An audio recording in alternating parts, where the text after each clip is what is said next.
I know I've mentioned before in my introduction that there was time I had only $2,000 in my account and I was moving to a new country. Actually, by the time I moved, I probably had zero. But I remember the first time I had $1,000 sitting in my account in Canada. I'd been working for a while and I'd saved $1,000. It was just $1,000, not for rent, not for bills, just my money. If you've ever lived paycheck to paycheck, you know what a big deal that is, right?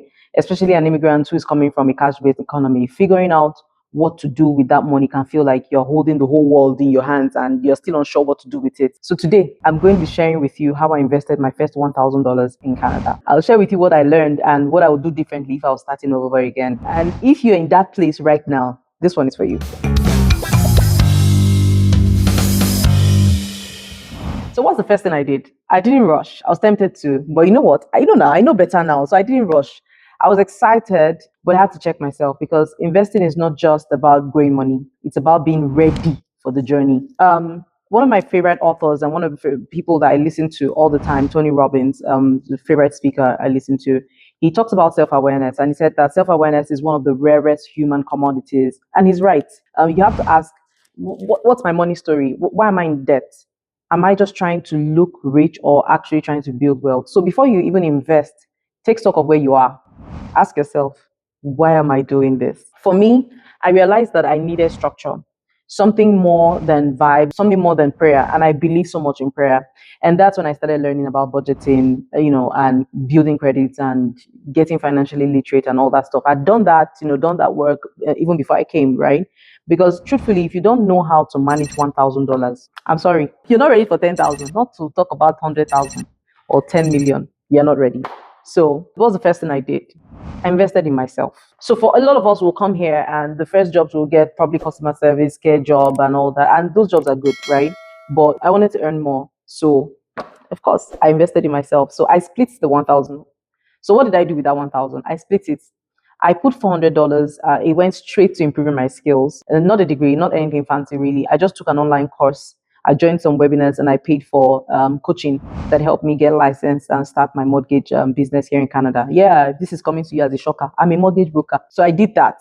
So that was what I invested. I invested about $400 into that. Trust me, that's another, I'll talk about the cost of it. It was a lot more expensive than that, getting licensed and all that. But this was the prep. Here's the thing, right? The average Canadian actually spends less than 2% of their income on personal development. That's wild. Less than 2%. That's wild. Because if you invest in learning a skill that increases your income by $5,000 a year, that's a 500% return on investment. I want you to try today and find me a stock that will give you that. Yes. So even if you invest $8,000 into your skill and you get a job that pays you, or you increase your income by 20,000, you can imagine the impact. It's more than any stock market. For me, it's such a smart move to make. So for you, that could be different. Maybe it's buying a ring light and starting your YouTube channel. Yes. Or maybe taking that $200 Canva course you've been eyeing. Maybe it's a coaching session to finally get your business idea off the ground. Don't underestimate skill building. It's an investment that actually compounds and compounds really quickly. So the next thing that I did, I created like a breathing room for myself. I used about $300 to build a buffer, what some people will call an opportunity fund. I didn't have the full emergency fund yet, but I needed a breathing room. So if your back is always against the wall, you can't invest from a place of peace. You'll be worried and you'll most likely pull out the investment.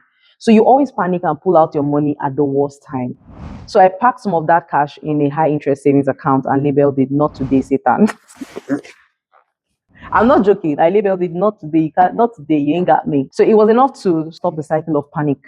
Whenever life threw small surprises like a flat tire or an unexpected school expense for the kids or something, I just had that. And after that, I think I remember the next thing I did was like I dipped my toe into real investing. We've already done what? We spent $700. So I still had like $300 left. So with this last $300, I started investing in the index fund. Nothing, I didn't go big. I just went safe. I used Wealth Simple. So if you know me, I'm a Wealth Simple girly. Like, sorry, this is not a sponsored post, but I love Wealth Simple.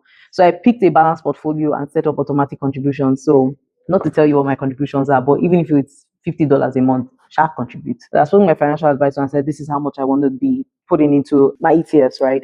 So yeah, because for me, I wanted to just build the habit more than anything at this stage. For me right now is building habits.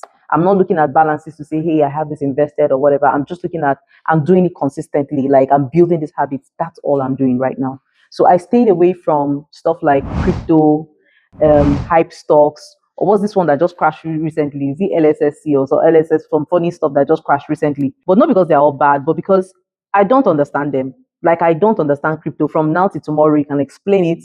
I kind of get it, but I don't want to put my money there because I'm not sure. Warren Buffett always says that you should never invest in a business you cannot understand. Yes. So if you're tempted to follow your friend who's made like 20% on crypto last week, ask yourself, can you afford to lose $1,000? That question. The answer to that question will tell you what next you should do. So I always reflect and I always write down, what did I learn? Here's what the first $1,000 taught me. You don't need to do big things to get big results. You just need to start. The second thing is that investing in yourself is not sexy. Yes, saying that I'm paying for a boot camp or for school or something is not really sexy, but it works. It actually works. Then peace of mind. People underrate what peace of mind is, but peace of mind is a return on investment as well. The fact that you can go to sleep knowing that you have an emergency fund. If anything happens, you have somewhere to go to. Because living abroad, one of the downsides is that nobody is there to give you a quick 5K. Give me a quick 5K there. It's not going to happen. Give me a quick 1K there. Nobody's going to answer you. So you definitely have to have this emergency fund. And if you're watching this and you don't live abroad, you live back home in Nigeria or somewhere in Africa, still have one. There's dignity in having your own money. Honestly, there is. I'm not saying you cannot borrow from friends. You can, but it'd be nice to fall back on yourself first. The best investment, I learned this, that the best investment is the one that aligns with your goals, not your friend's goals, not your cousin's goals, not that guy on TikTok, not even me. Not me. So if you're wondering what to do with your first $1,000 in Canada, saved up $1,000 in Canada, start by asking yourself, what's holding me back right now? What skill could change my income next year? What will bring me peace? I want you to answer those questions honestly. Like, just close your eyes. You know the truth about yourself. Answer those questions honestly. And your $1,000 will actually go a long way. So if you found this video helpful, I'm going to be putting out a video about the things that I stopped buying. There's a personal story on how much I saved the first year in Canada. I'll wait first to share you that story, but I'll tell you things that I stopped buying to save money faster. And I have a video on Instagram that I'll probably put here out on YouTube as well, on my breakdown of how to use the 5 account system to manage your cash. That's just cash management. So I'll probably have all those uploaded soon. Just just watch. So as always, don't forget to like, subscribe, and share this with someone who needs it. Thanks for watching.